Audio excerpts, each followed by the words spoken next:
आपका कनेक्शन देखिए बोलिए विवेक जी। मैं बिल्कुल एग्री करता हूं। उन्होंने जो कुछ बोला, मलूक जी को लाइए वापस। बिल्कुल सही बोला। पहली चीज, भारतीय जनता पार्टी जो कोशिश कर रही है कि अपने सांसद को बचाए, जिसकी वजह से हमारे honourable prime minister, home minister और कैबिनेट के सदस्य, मेंबर पार्लियामेंट की जान जा सकती थी। उस मेंबर पार्लियामेंट को जो भाजपा का है उसको निलंबित किया जाए लोकसभा अच्छा। से। जब आपने और उस एनजीओ वाले को छोड़ दिया जाए। एक ही लाइन कल की आ रहा हूं शहजाद। कि नेशनल सिक्योरिटी ब्रीच हुई है। नहीं, और उस एनजीओ वाले को छोड़ दिया जाए। विवेक जी, शहजाद कुछ कहना चाह रहे हैं, बीजेपी के ऑफिशियल स्पोक्स पर्सन है। मैं जा रहा हूं। ओके, ममता जी आ रहा हूं, बहुत देर से आप वेट कर रहे थे। Thank you. बोलिए शहजाद, बोलिए शहजाद। विवेक जी ने कहा विवेकपूर्ण तरीके से। विवेक जी, हो गया भाई, आप बहुत ज्यादा लगातार बिना ब्रेक के एक लाइन बोल दूंगा, उसके बाद बोलिए। अभी विवेक जी ने विवेकपूर्ण बात की। उन्होंने कहा कि आप सामने एक सेंटेंस केवल बोले, केवल एक सेंटेंस, सबके साथ केवल एक सेंटेंस। ओके, वन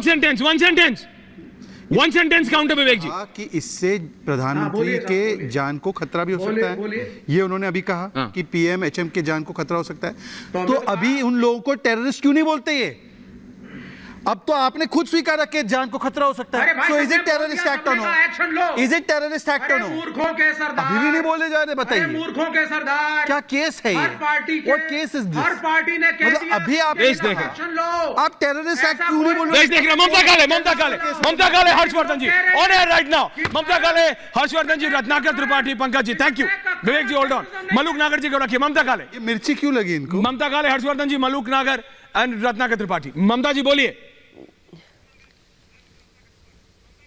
जी धन्यवाद ऐश्वर्या जी। सबसे पहले बहुत ही दुख और चिंता की बात है जो हमने कल 13 दिसंबर को संसद में देखा है, और उससे ज्यादा जो दुख की बात है वो है हमारे ऑपोजिशन का जो व्यवहार है, उनका जो आचरण है वो।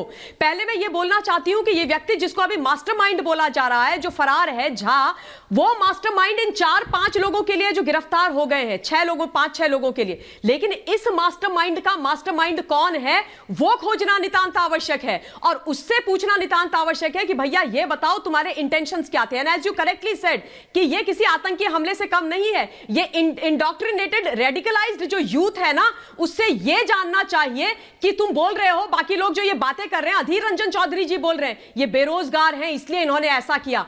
मैं इन लोगों को ये बोलना चाहती हूं कि आप लोगों को सीरियसली चिंतन करना चाहिए और ये सोचना चाहिए कि आप नेता हैं, आप एमपी हैं, और आप इतनी गैर जिम्मेदाराना बात कर रहे हैं। आप सारे देश के बेरोजगार जो लोग हैं उनको ये बोल रहे हो कि जाकर के संसद पर हमला कर दो, और बेरोजगार और गरीब होने का मतलब यह होता है कि आतंकवादी बन जाओ, आप आतंकवाद का सहारा ले लो। और यह क्या तरीका होता है बात करने का? और इनका दर्द मुझे दिखाई दे रहा था। इनका दर्द क्या था? वो दर्द यह था कि भाई नई संसद में ऐसा हो गया। पहले इन्होंने ये बोला, सिंगोल की बात करी चौधरी, अधीर रंजन चौधरी जी ने, मतलब नई संसद में हम चले गए, पुरानी संसद छोड़ दी, वो टीस अभी तक निकली नहीं, इसलिए ऐसी घटिया बयानबाजी कर रहे हैं इस आतंकी हमले के ऊपर। उसके बाद पूजनीय सिंगोल जिसको स्थापित करा, जिसको ये नेहरू जी की वॉकिंग स्टिक बताते थे, उसके ऊपर ये बात कर रहे हैं। ये बहुत शर्मनाक है। और एक चीज और बोल देना चाहती हूँ, आज इन लोगों को ना अच्छा नहीं लग रहा है कि ये देश शांति से चल रहा है, ये देश विकास के पथ पर अग्रसर है। सबसे ज्यादा लोकप्रिय प्रधानमंत्री जी इस देश को